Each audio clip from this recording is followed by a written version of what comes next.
Good morning, folks. I hope you are able to see me and hear me. Please give me a thumbs up if you can hear me.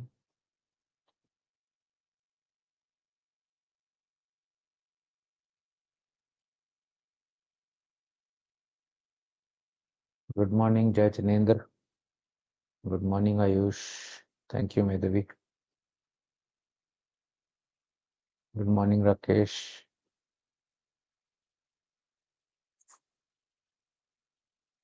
Good morning.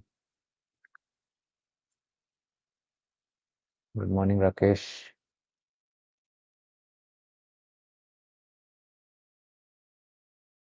Good morning, Manav. So we will start in a couple of minutes. Good morning, Abhay. Jai Chinendra. Good morning, Mohammed.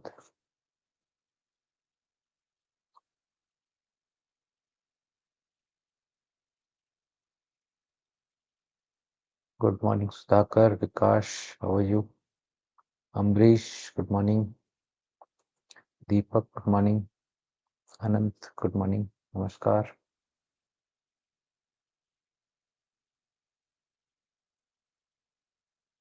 Good morning, Swayam. You're welcome. Shashank, good morning. Good morning, Vivek.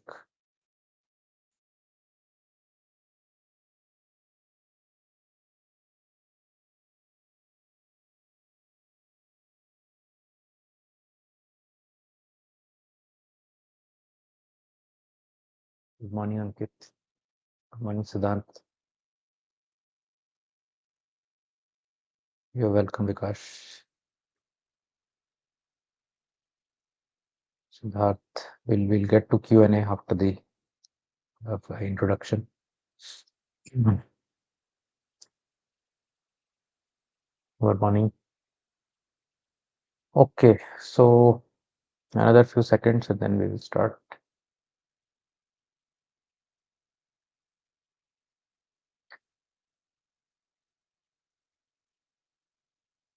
Thank you, Arshad. Hi, Anand. Questions, if you can just hold them. We'll queue up the questions once the session is on. So we'll exactly close at 10:45. Hi, Sandeep. Pradeep, Divakar, good morning. Okay, so let's start the session. This is a monthly session for weekend investors and also non-weekend investors to connect. We try to give a brief overview, my view on the markets, although that view does not really make any difference in terms of how our strategies are running, because all the strategies are completely non-discretionary and it does not really matter what my view is. But just for conversation's sake, I'll tell you what I am thinking and for whatever it's worth. And post the first 5-7 minutes, then we can open up the Q&A, and from that point onwards, however much I can cover till 10:45, we'll do that. So I'll just present my screen. Give me a moment.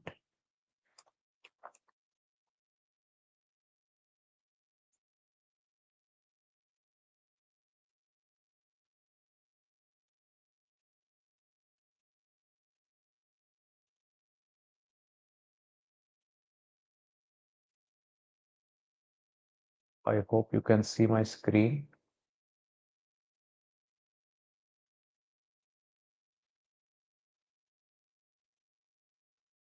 So this is where we are in terms of the uh, major indices.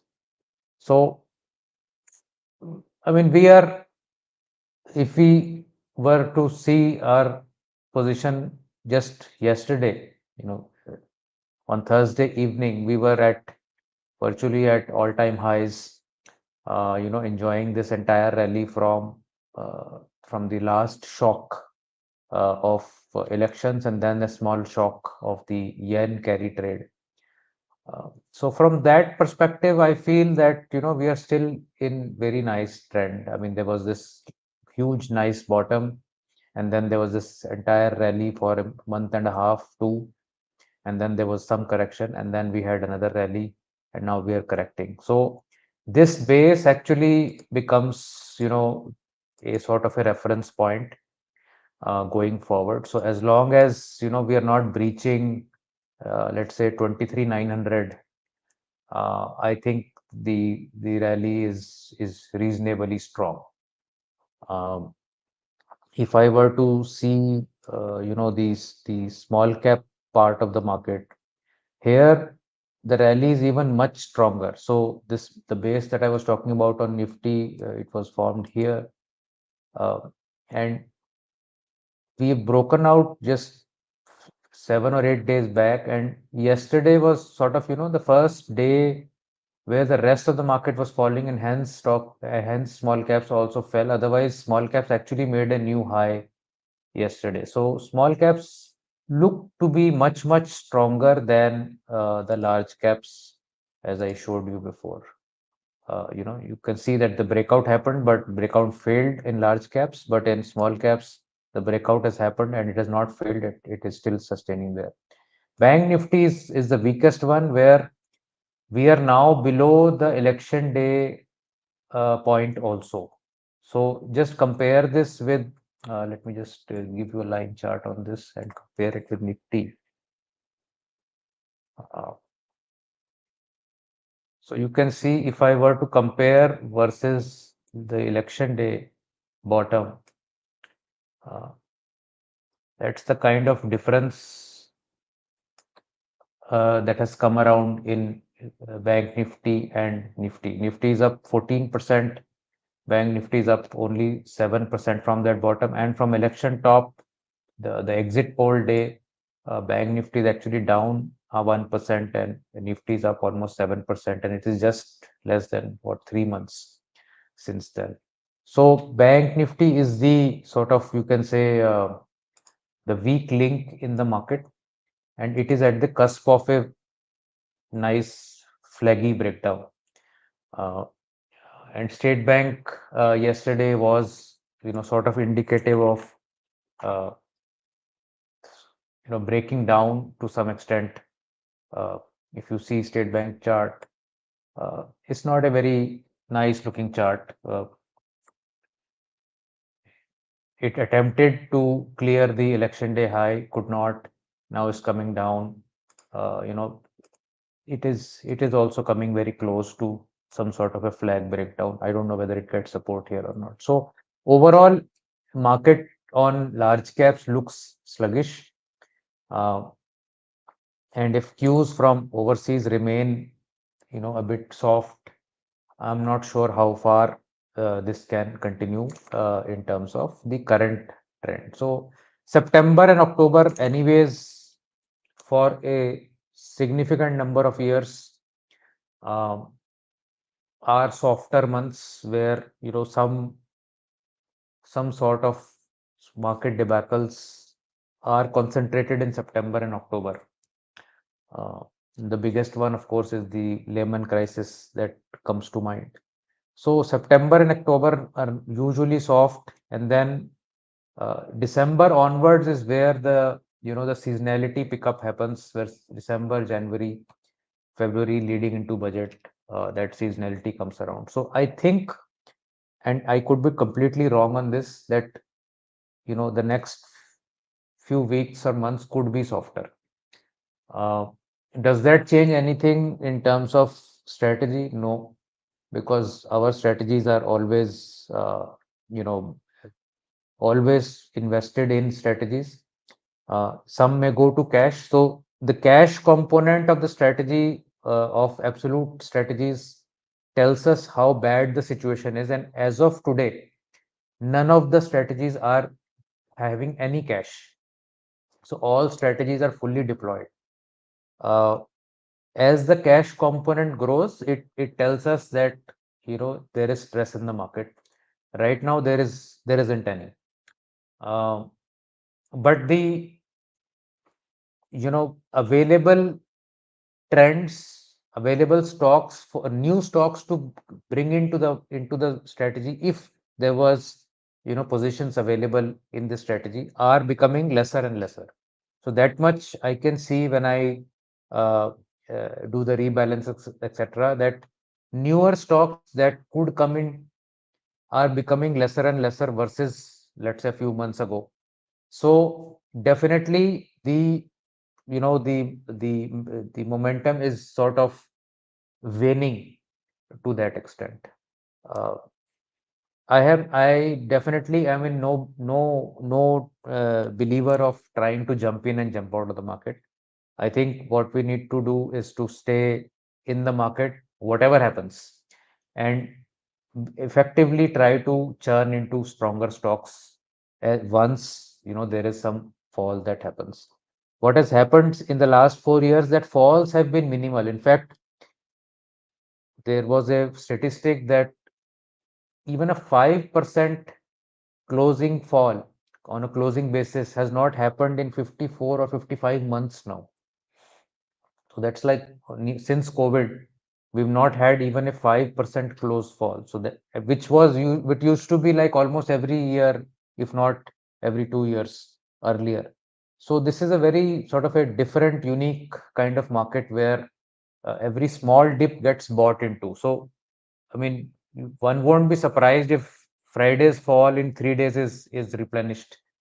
Uh, I mean, that kind of uh, history is getting built in the last 4 years, which is not normal according to me, because I've seen for 25 years, I've seen a very different market, and last 4 years has been a different market. So I am not able to, completely agree that we've moved on to this style of the market where we will not drop. I mean, we will have those kind of days which I have seen in the last 29. So from that point of view, the experience of newer investors is building with a very different expectation that the markets don't fall, and that you come in at any point, at any drop, and in 2 weeks you make money. That expectation is very scary in terms of that confidence that a lot of people probably now have, that it doesn't matter if market falls, you just buy, and 2 weeks later you make money. So one needs to keep that history in mind, that there are uh, bear markets. Markets can roil you for years together. All that should not be forgotten. So don't bring in that money which you need in 1, 2, 3 years for sure, because last few years is no reflection of how things may be in the next few years. So all that it's actually at the end of the day an expectation game, and you should keep your expectations very realistic. If your long term average of the market is 12% CAGR, and in the last 2 years it has given 20, then that average is going to go back at some point of time. um, Besides that, I think gold, of course, is doing all right. Yesterday there was a small blip. It tried to make a new high right here, but it was pushed back again. So if you see, there is some sort of uh, a pushback at this level, and it has been happening so many times since August 20th. Every time gold starts to go near this 25 mark, it is pushed back. So there is a big volatile breakout that is, I think, is awaited, and that should take it to 26, 2700. Crude is very nice and down, which is very good for India actually. So crude is sort of at some point where some breakdown can happen here in crude, uh, which is also in some sense it is good for India, but in other senses it is saying that the global economy is really broke. uh, there is no demand that can take the crude oil up. So from that perspective, crude crashing even below 70 is a sign that the world is not doing so well. And we cannot continue to do well in isolation, even if we do like 6, 7% or whatever. If the world is bleeding, we will not be able to do well. So that is one concern right there. You can see even the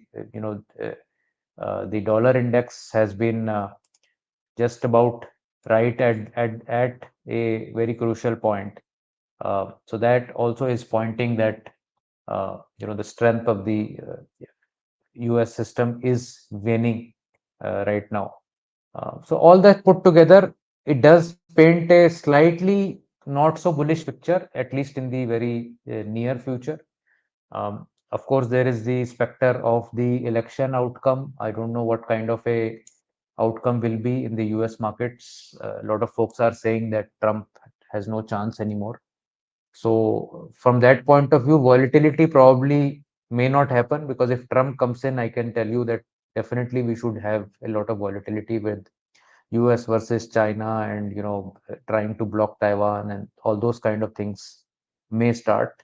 Uh, but that, so far, the polls don't look towards that point. So just this is the brief that I can share with you right now. So we'll open up for questions at 10 o'clock. So whatever is time marked 10 o'clock, I'll take on questions from there, and I'll have to close exactly at 10:45. Okay. So the first question is from Ayush Garg. Ayush is a regular visitor of all monthly connects. Which is more better, concentration or diversification? Both have their pros and cons. So you've answered actually your question very nicely. I think it is more to do with your own behavior and makeup. Some people are very strong in their gut, and their conviction is so high, and they can say that I am going to invest in four stocks and I don't care if two of them go 80% down. If you have that kind of a strong gut to bear that kind of a volatility, then of course concentration will work in your favor most likely.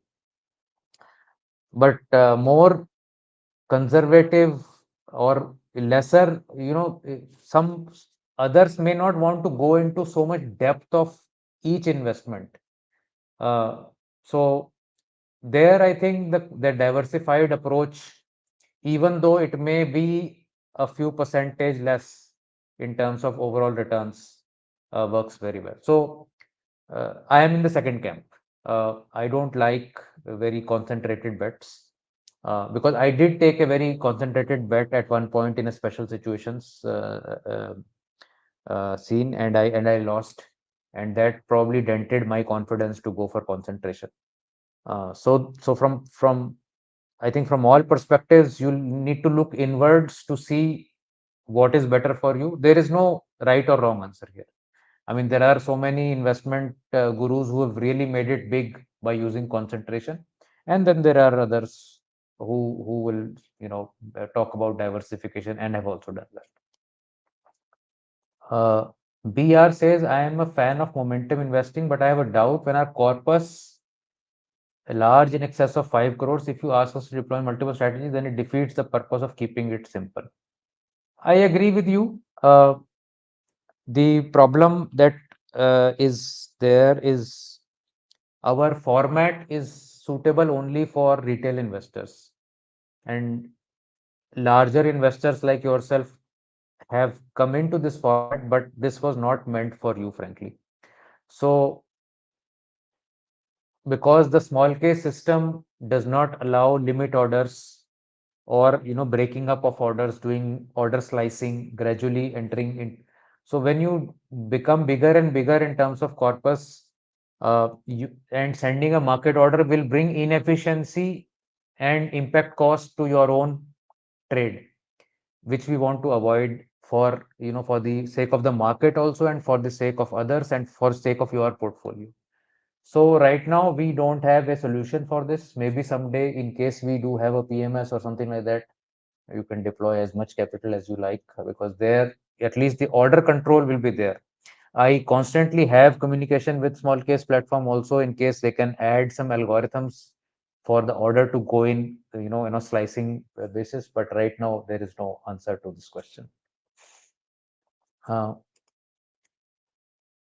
Shantanu says, I want to understand the impact of STCG and LTCG impact on momentum strategies, specifically small case versus mutual funds. Okay, very good question. lot of folks want to address this. So what are the differences? Let's quickly go through the differences. First of all, LTCG, forget about LTCG because most of our strategies don't have LTCG. So assume that everything that we do is STCG. I mean, it's a wrong assumption because 20% of our stocks also go into LTCG. But I'm saying the worst case scenario, all stocks are STCG. So you invest 100 rupees in a mutual fund, you invest 100 rupees in a small case. Okay. Uh, I think I have a Excel sheet that I did on this. 1 second, just give me 1 second. I'll try to find that.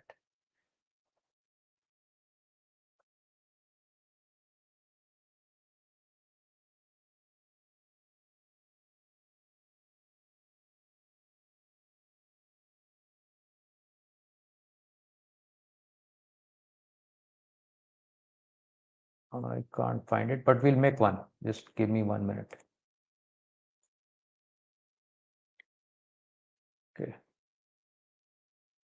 Okay, so just we'll do a rough thing. Okay, so don't mind. Mutual fund, small case. Okay, so investment.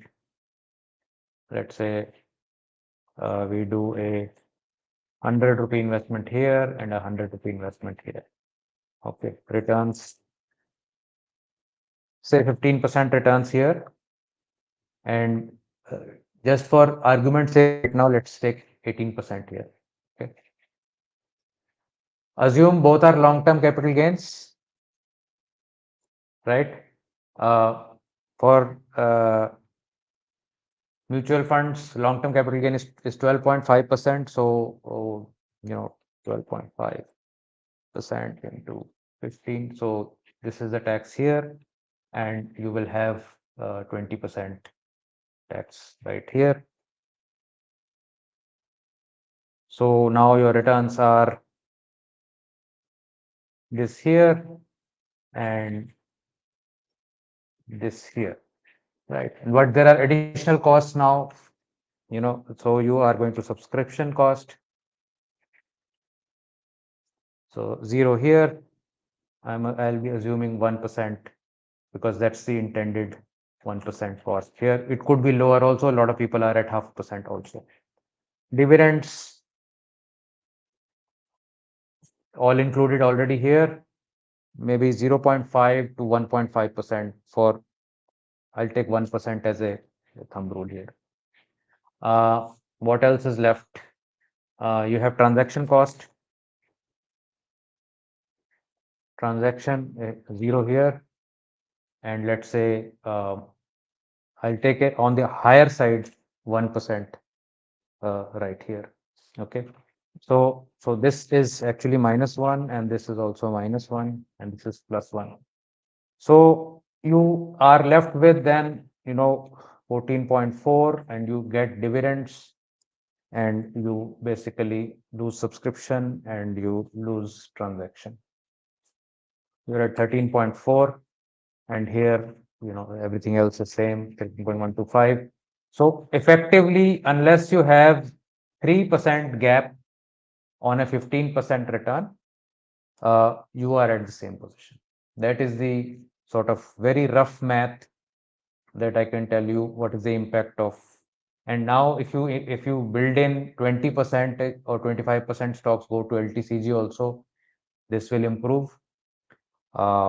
If the returns are 25% on small case, then obviously it improves. If it is 30-40%, which has also happened in many cases, it dramatically improves.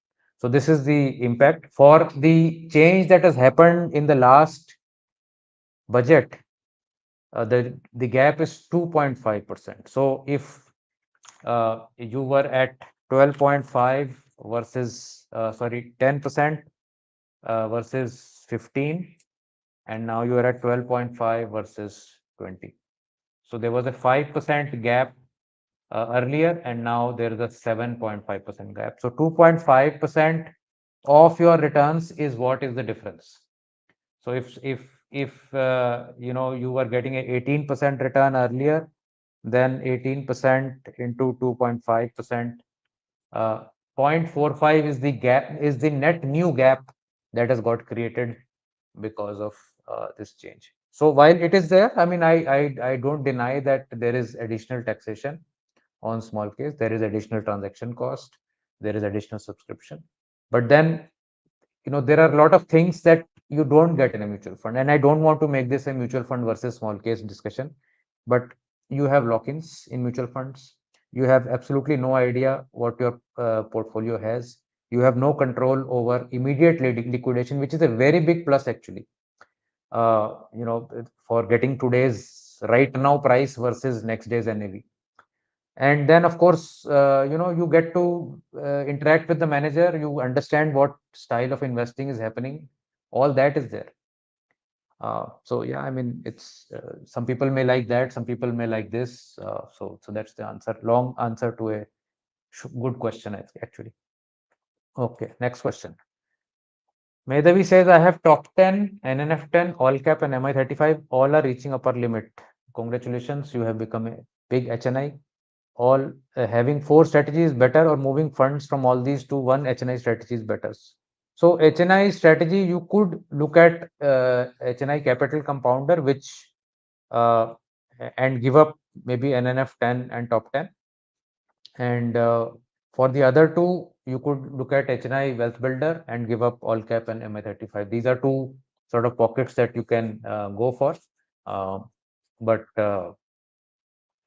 yeah, I mean, you can also mix and match. There are a lot of HNI customers who also take top 10 additionally on that. So better or worse, it's not possible for me to say, because all strategies are, at least these 4 are doing quite well. But I mean, if you are reaching limits, then maybe some rejig can be done. Ishan Jain says, people have been very contrasting opinion on cryptos. Some believe it is futures gold and some say it is a sham. What is your take on cryptos? I am in the sham camp. What is your view on cement sector? All charts are a screaming buy. So, if charts are good and price discovery and price action is good, they will come into our strategies on their own. So, I don't really have a view, but if you want, I'll take a look at a few of the charts. Just let me just change the screen.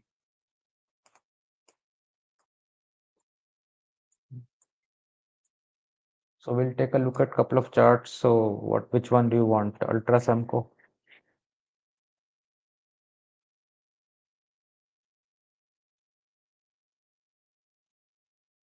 Take a weekly look. Yeah, Ultra Samco is doing amazingly well. I mean, this is fantastic mover. You have ACC. Also not so bad. I mean, it's very near the all-time highs, doing quite well. Asim also doing very well. So all charts are doing well. Maybe due to there being no slot available in some of the strategies, these have not come up, but their momentum, the rally is not yet steep enough, I think, for some of them to come into most of our portfolios. We have one or two, but not too many. So from that point of view, but the charts are good. I mean, no doubt, no doubt. You should keep tight stops and go for trades if you are going to go for a discretionary trade. Alok Singh says, should we move 30% to gilt bees now? So allocation and timing is something that your financial advisor will tell you. I really don't know what are your goals, what are your allocations right now. So it will be wrong for me to do an en masse kind of a recommendation here. But do talk to your advisor. If See, the golden rule is, anytime you are feeling uncomfortable, I mean, do what gives you comfort. If you are feeling uncomfortable with equities exposure at 90%, bring it to 75, bring it to 70, bring it to 60. I mean, there's no wrong or right actually. Whatever gives you, peaceful sleep at night, you should do. Don't do things because your neighbor is doing that. That is not the right policy. Ishan says, why don't you open a PMS since there's always a delay from the price of stock strategies picks up and the price we investors buy? I don't think the PMS solves that problem because that is a problem of the strategies picking up stocks at a certain point of time. But yeah, PMS is one option that one can always look at. I can't commit right now, but yeah, we'll definitely look at that. Akshay says how to learn momentum investing. So there are a lot of books also, and I mean, we do like 17 videos a week around momentum investing and thoughts on that. So if you watch the 500-700 videos we have online, I think you'll learn momentum investing very nicely. But if you want to read a book, then Andrew Klenow had a book. Wes Gray had a book. Gary Antonacci had a book. So all those greats have been there. Mark Minervini also, while doesn't call it momentum investing, it is very close to momentum investing. Uh, so these are some great books to read. Atit says, is this a buy on dips market? Yes, it is. So I mean, last 4 years is telling us that every time a dip happens, if you buy, you make money. Will it always remain like this? That I can't say. So, buying on dips for the last 4 years has worked very well. Um, so you can buy on deeper dips if you are worried about, markets not coming back in the near future. You can buy on deeper dips and that's okay. I mean, market will find its way, if not this year, next year. If not next year, next to next year. Abhishek says, what is the best way for NRIs to invest in small case? So you can open up a demat account with a broker with low cost, and Zerodha is one of them. Zerodha has a NRI non-PIS account opening process, and I think the process is pretty fast because there you don't need a RBI permission. The PIS ones need RBI permission, the non-PIS don't need, and you'll need a NRO account to deal with that. So if you have an NRO account, or you can quickly open up an NRO account, you can go to Zerodha and get a non-PIS account through them, and you'll be able to subscribe to the small cases through that. Achyuta says, when we rebalance in small case, we have to pay STCG. For the same rebalance done by mutual funds, they need not pay any taxes. Does this give mutual funds an edge over small case in terms of returns? It gives them an edge on a tax basis, but on terms of returns, unless, as I showed you in the Excel example just 10 minutes back, unless the returns of a small case are similar to mutual fund, then mutual fund is at an advantage. But if the small case overall is beating mutual fund returns by a wide margin, then this is a minor sort of resistance. So don't miss the larger picture for this smaller picture is what I would say. Ashutosh says, will the stocks under MI20 remain in my demat account if we subscribe to MI20? Yes, every stock that you buy using a small case goes to your demat account. It does not go to any other demat account, no pool account. We can't even see your demat account. We can't see what is the stocks you bought, what are the funds you have. There is no control from my end possible to your account. Your account remains your account. My work is only to offer you research.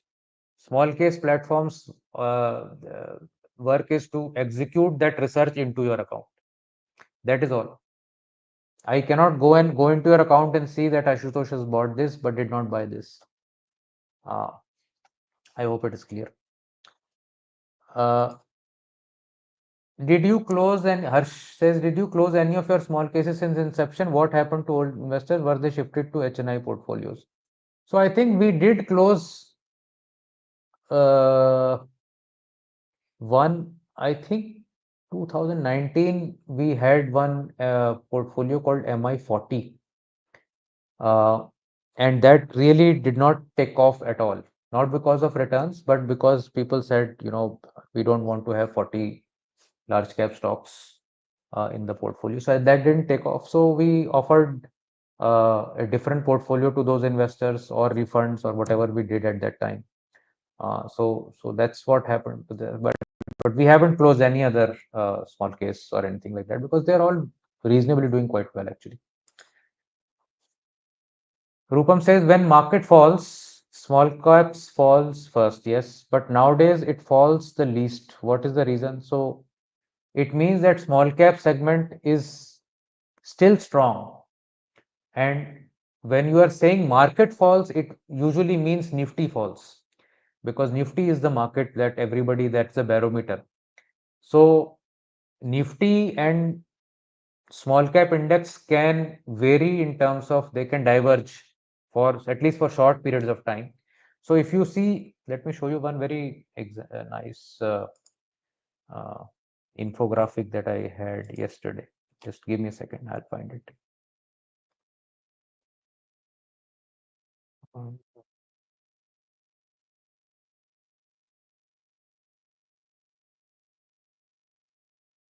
Second.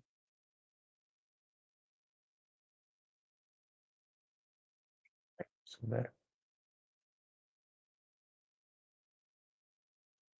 Okay, maybe I misplaced it. So what that chart was showing was three line charts. In fact, we can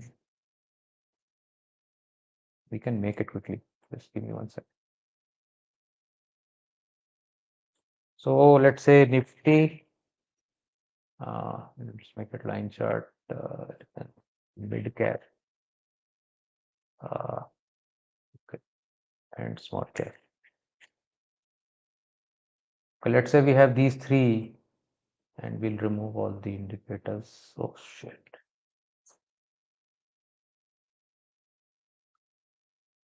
So what you will see is that in any rally, let's say 2000, small caps will, this is 2005 only.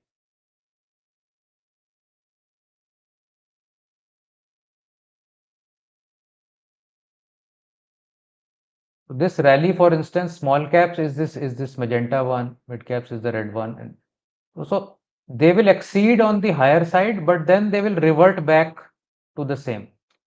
This is not a very clean chart, but that chart was like this. You will see every time small caps and mid caps rally out, much more than Nifty, but then they revert back. So after every such drop, you will see they will rally out and then they come back to the same. So this is exactly what is happening now also.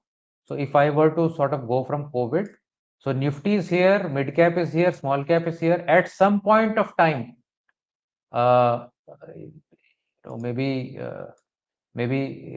this will go here and this will do some jugglery on the higher side and come back down here.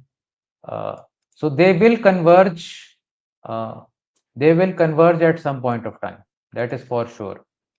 That's the history that tells us that they will converge. How they will converge, whether they will come down, the mid and small caps, or they will stagnate at that point and large caps will catch up, that of course is not known.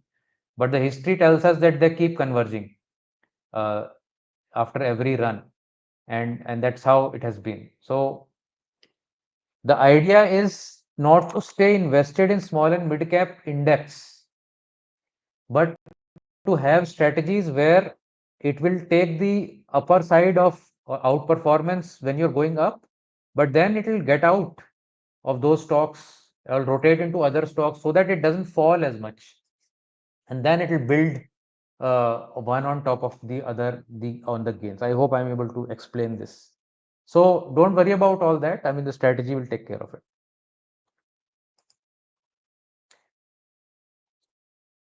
Sangamesh says, I have subscribed to MI35 and MI20 and planning for MI Evergreen. Please suggest to go ahead or else continue with these subscriptions and market are more volatile. So it depends upon, your uh, exposure to large caps, because if you have MI35 and MI20 only, then you have zero exposure to the top 200 stocks. So MI Evergreen is a very good add to this combination.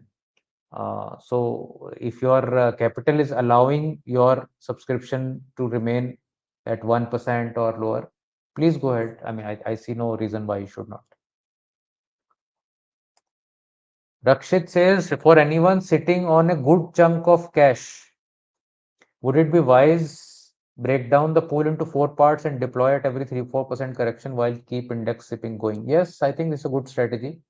You have to spread your money out, and potentially, let's say maybe over a year or 2 years, gradually bring it into the market. See, the idea is that a lot of folks, I mean, you will not believe the number of folks who are afraid of the market and who have been waiting for last so many years कि market गिरेगी तो हम आएंगे, अब वो नहीं आ पा रहे. Reason is that people think binary, this or that.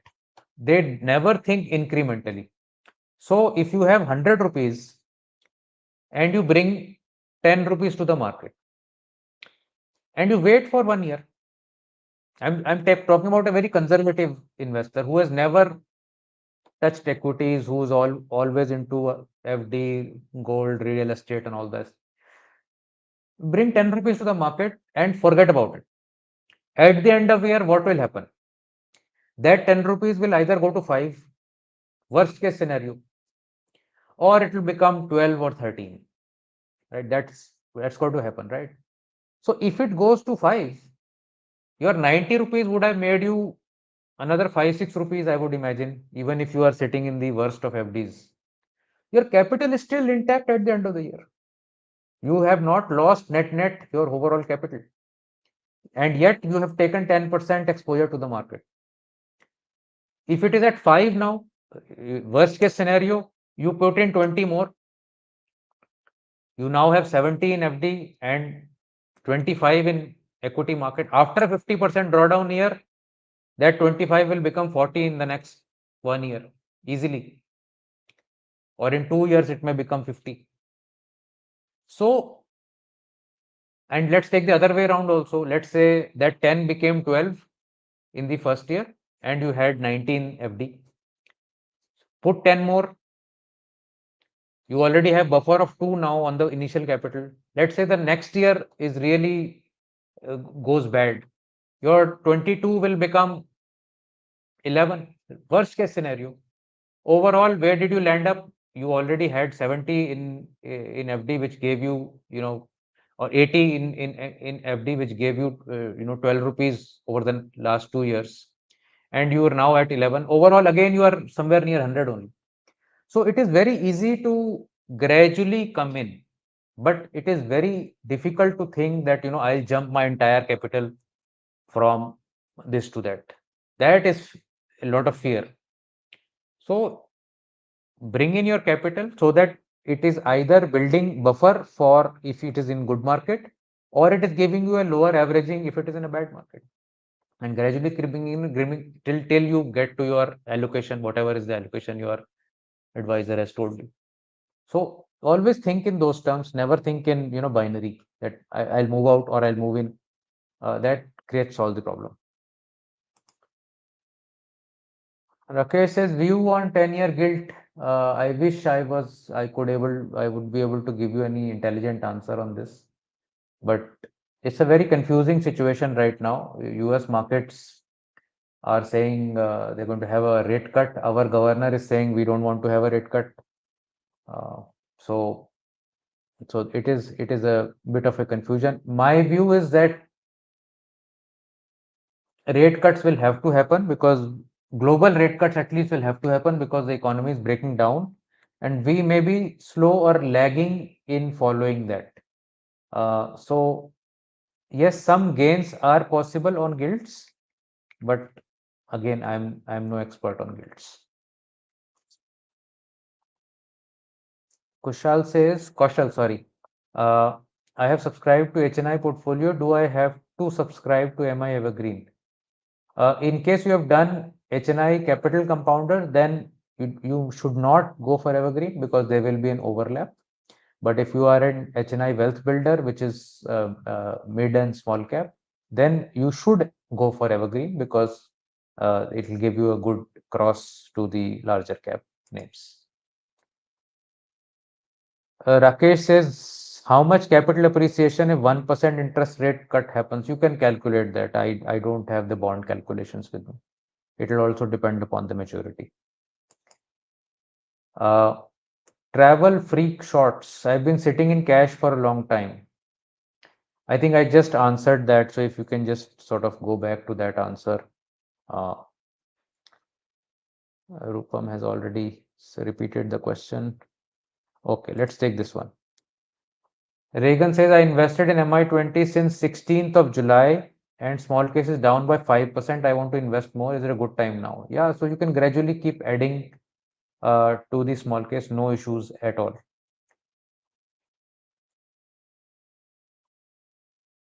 I recall your words that invest your capital gradually. So in this correction, shall I invest my total corpus? Yeah, gradually keep investing. I would not know what is your total capital, when did you start, how much you have to come in. So in general, I would say, come in gradually. So for all these advices, you have to have a financial advisor because I have no idea about, what your risk averseness is or what your situation is in terms of your funds. Parag says, is it a good idea is it good to go into liquid ETF or cash when less and less stock valuations look good to rebalance and bring in new stocks? So, I mean, if you are following a strategy, I would want you to follow the strategy without more discretion into it. But in case you think that you can add value by adding your discretion to your portfolio, I mean, you're totally free to it. It's your money, it's your stocks. I really cannot do that discretionary decision, and that's why we have non-discretionary things because you never know when stock value. I mean, what is stock valuation? I mean, can anybody tell me when is stock valuation good? It used to be good earlier when price earnings used to be 10. Now it is good when price earnings is 25. Tomorrow it may be good when price earnings is 40. Because the entire, asset classes are rising, all boats are rising. There is so much liquidity that is being printed, $4 trillion printed by Fed alone. So over period of time, price earnings ratios, all these classical ratios will continue to increase up because there is more cash, more money in the system and less deployment potential. So everything goes up. So it is only relative now. That stock is 60, so my stock is 40, and hence, mine is cheaper. That is the only relative valuation is the only game in town, according to me. Absolute valuation is out of the window because, money can be printed out of thin air. Anand Ram says 5 to 6 lakhs lump sum into which small case, medium to high risk, which small case of yours? I will not be able to advise because I really can't say. But I mean, higher risk is obviously more small cap and mid cap orientation. So small and mid cap, any strategy you can pick that would be ideal.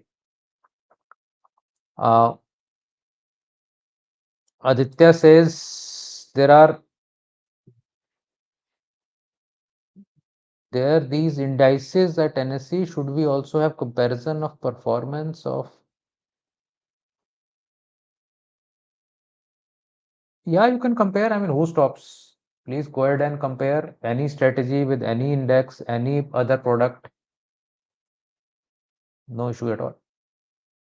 You've given a long list of things. Please go ahead and compare and see whether there is worth sticking for 6 months in any momentum strategy. Because you can pick up a momentum index and say, that index is doing so well. Please try to implement that in your portfolio and wait for 6 months for that rebalance. You will know what is the difference. Where can we check the physical gold backup by ETF scheme? You can walk into their office, obviously after appointment, and they will show you. That's what I've heard. I've never done this. Their official record of what their holding is. It will be a custodian stamped, uh, uh, record of what they hold. So that's what you can try. And if you do try that, please let all of us also know how was your experience. Uh, Shiva says, if I have to invest one small case of weekend investing, which should I select from the many momentum options available? My portfolio risk is aggressive. So for aggressive risk, you can either go for small or mid cap strategies, or you can go for concentrated strategies. So like an NF10 is concentrated strategy, or you could go for MI20 also, or MI35. These are the kind of strategies that you could look at. Uh, Rahul says, what is your outlook on Fed rate cuts? Are market going to take up correction as a knee-jerk reaction? It is very likely that the 0.5% or 18th or 19th September, whenever that is already baked in. So anything less than that, market is going to crack very hard. And I think even at 0.5%, there will be no rejoicing. It's only if they surprise on the higher side than that, which is, I think, not possible. Uh, will the markets really rejoice? So I think market going up on a rate cut probably may not happen, but you never know.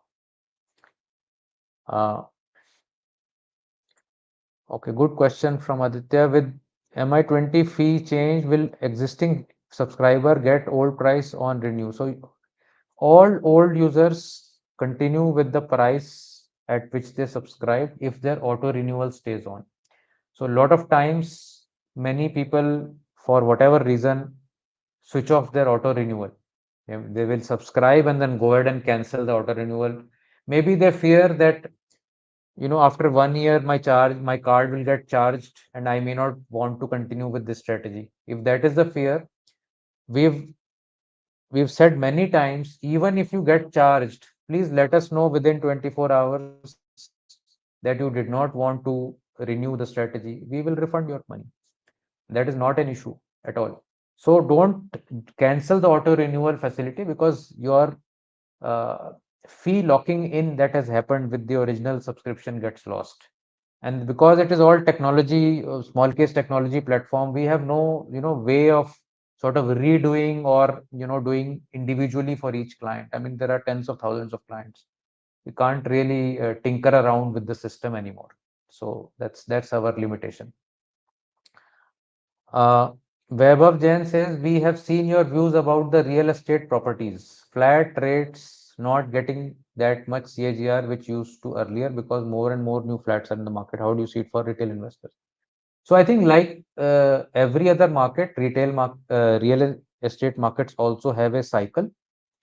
Uh, so maybe some part of this current cycle is done and there is a consolidation phase that is going on. Those who were able to get into this cycle, and I don't know about other markets, I can tell you about Noida, Gurgaon markets. They have made like 3x of capital in the last 4 years. And these are apartments, I'm saying. Land, if somebody invested in land, they made like 5, 6 times also. So when you have this kind of a gain in a very short period of time, then obviously it will take more time for consolidation. There, the CAGR from here onwards may be very poor for few years. So that is always possible. So that's, I think, the big chunk of the move is done, maybe, for now. That's my view. Uh, Siddharth Shankar says, our strategy are not giving as per market rally. Please clarify this topic. So I don't think any strategy is designed that they should, in the at least in the very short term, on a day-to-day, week-to-week basis, um, outperform the index. The design is such that over a longer period of time, you should be able to beat the market. and I think all strategies over a longer period of time have done that. So don't have this short-term view, because short-term view is very difficult. It's almost like a trading product then. I mean, these are not trading products. These are long-term investing products. Yes, the churn may happen faster than long-term investing, but you should try to have a view of 5 years and not have a very short-term view.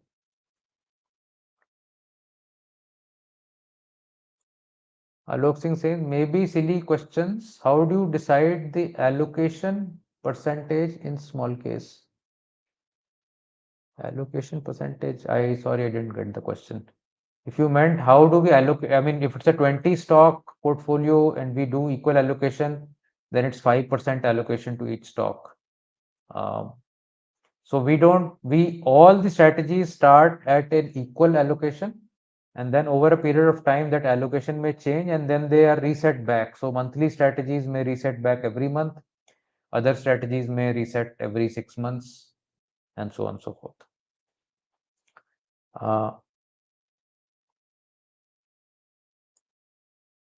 Manas Trivedi says, is this a time to book profit in discretionary portfolio? I think that is totally at your discretion. If you made huge profits, why not take something off the table and enjoy the money?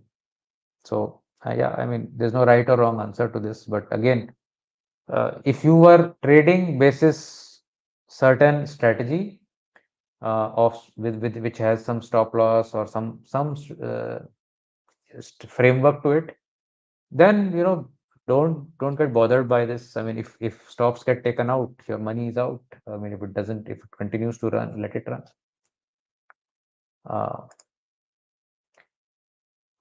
Rajendra says, I'm new to your channel. Do you have small case or PMSR? We are running small case strategies. How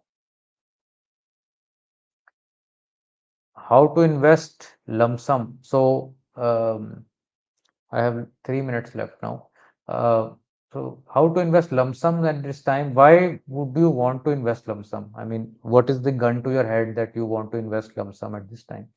Bring your money in gradually. Put your money, let's say, you can put your money in NG 50/50, for instance.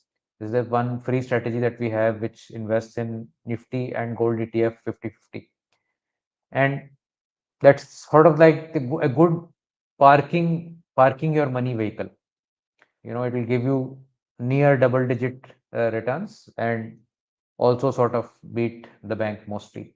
So a low risk strategy, if you want to just hold it there while you deploy from there gradually into different higher risk products, that is possible. But I would not recommend. I normally also don't recommend doing lump sums. Lump sums are very high risk strategies. Sometimes they will, of course, work in your favor in a big way, where you invested lump sum and the market took off from that point. That is also possible, but more often than not, lump sums fail. Ranjan says, which debt fund gives better returns than FD? I'm sure if you post it on X, and you can tag me, a lot of other folks who have more knowledge on debt funds probably can help here.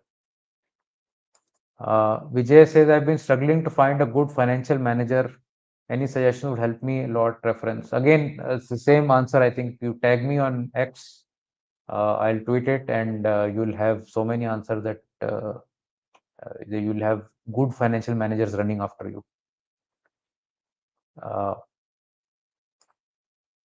Okay, last question. Bhavani Sankar says, does momentum investing work in a bear market? So before that, I want to ask one question from you. Which strategy works in a bear market? Long only. If you're buying stocks and holding, which is that strategy that works in a bear market? If the answer is, that there is a strategy, please let me know. I'll definitely try to incorporate that. Whenever there's a bear market, we'll put all the money in that market, in that strategy. So according to me, no strategy works in a bear market. Only those strategies will fall less which did not participate in the previous rally. if you were holding dud stocks earlier, they will remain dud in the future. So that will look like doing very good in a bear market. So strategy B, which has underperformed the market like crazy in the bull market, now outshines because in the next 2 years, strategy B has zero returns and the market has negative 20. So uh, going to cash is somewhat like that. So whenever there's a bear market, absolute momentum strategy will go to cash. Cash will remain deployed in some liquid ETF, uh, and it will stay there while market is falling. So it will outperform the market most likely. Uh, and whenever the markets will take off again, it will get deployed into those sectors which are leading the market rally, and hence you are likely to beat the market rally in that up move also. So that's how momentum investing works in bull and bear market. So I am at the end of my time. Thank you so much. There is a lot of participation in these monthly connects, almost 300 folks here. Very nice connect, and I hope some of the questions got answered. I am very sorry if I'm unable to answer all the questions. If there is any burning question that is causing a decision delay for you, please do write us at our support at weekendinvesting.com.